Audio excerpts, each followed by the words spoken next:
Pressure दे के leakage find नहीं कर लेते तब तक हम गाड़ी के अंदर गैस नहीं भर सकते। मेरी एक बात आप लोगों ने ध्यान रखनी है कि अगर ये पंच, ज़्यादातर गाड़ियों के अंदर ये पंच का मसला बन जाता है, डिस्चार्ज वाले पाइप के अंदर ये पंच का मसला बनता है।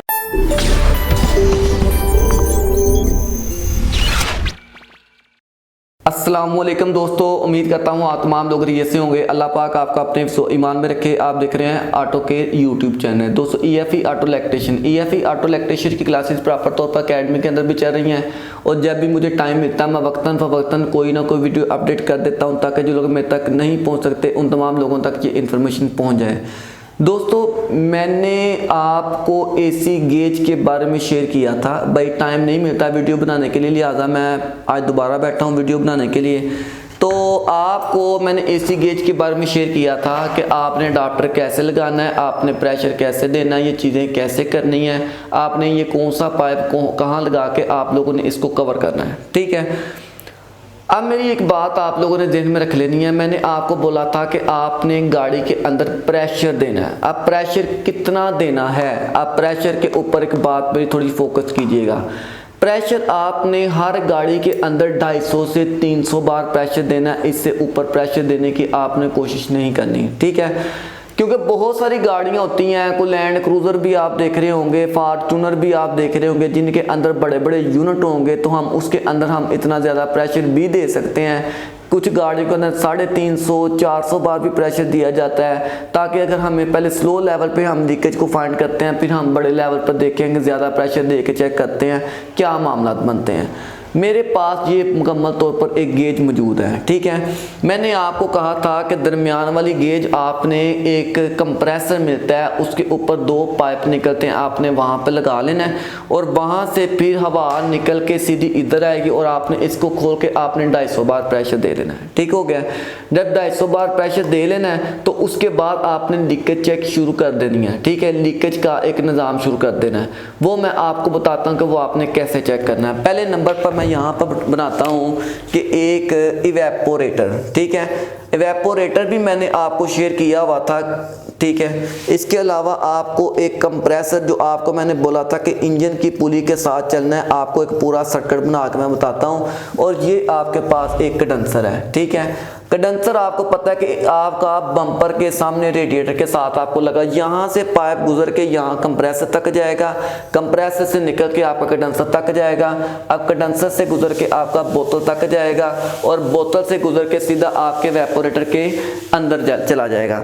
अब मामला इस तरह है कि मैंने 250 से 300 बार जब प्रेशर दे दिया है, तो प्रेशर देने के बाद फिर मैंने यहाँ से चेक करना है क्या मेरी सुई पीछे की तरफ तो नहीं आ रही। अगर 300 से प्रेशर देने के बाद 300 से नीचे आ रहा है तो इसका मतलब वाकई मेरी गाड़ी के अंदर कोई दाल में काला है, कोई लीकेज हो सकती है। अब मैंने क्या काम करना है, अब मैंने ये काम करना है कि मैंने अपने कंडेंसर, कंप्रेसर और वेपोरेटर के अंदर जितने भी ये पहले पाइपलाइन है ना, इन पाइपलाइन को मैंने अच्छी तरह चेक करना है। ठीक है, मैंने एक सर्फ ले लेनी है, सर्फ के अंदर मैंने पानी मिला के उसको थोड़ा सा जग की तरह बना लेना है और आपने एक एक पाइप को चेक करना शुरू कर देना है कि कहीं पर लीकेज के कोई असरात तो मौजूद नहीं है। अगर आपको वाल बराबर भी लीकेज मिलती है तो आप उसका सद्देबाब करेंगे। अब आप ये समझ रहे होंगे कि ज़्यादातर कौन सा पाइप लीकेज की तरफ जाता है। ज़्यादातर आपका ये जो डिस्चार्ज वाला पाइप होता है ना, जो आपका कंप्रेसर से कंडेंसर की तरफ जाता है, ये आपका 100 में से 90% गाड़ियों के अंदर ये लीकेज होता है। ठीक है, अच्छा बात आती है कि ये जो डिस्चार्ज वाला पाइप होता है ना, जो कंप्रेसर से कंडेंसर तक जा रहा था, इनमें ज़्यादातर मसले आते हैं। अब ये मेरी बात है, ये डिस्चार्ज वाला किसी गाड़ी का डिस्चार्ज का पाइप है।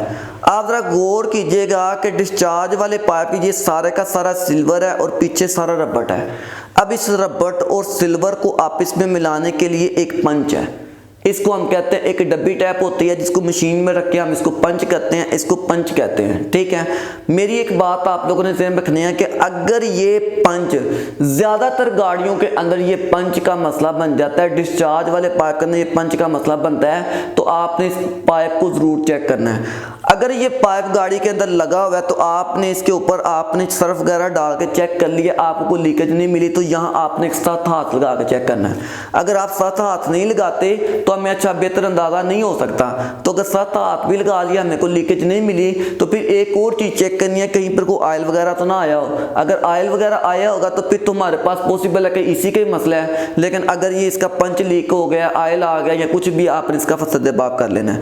इसके अलावा पाइप के साथ हर एक के साथ जो पाइप ये कंडेंसर के साथ फर्ज करेंगे ऐसे लगता है, तो हर एक ब्रैकेट के साथ आपको एक कौन सा मिलेगा, रिंग।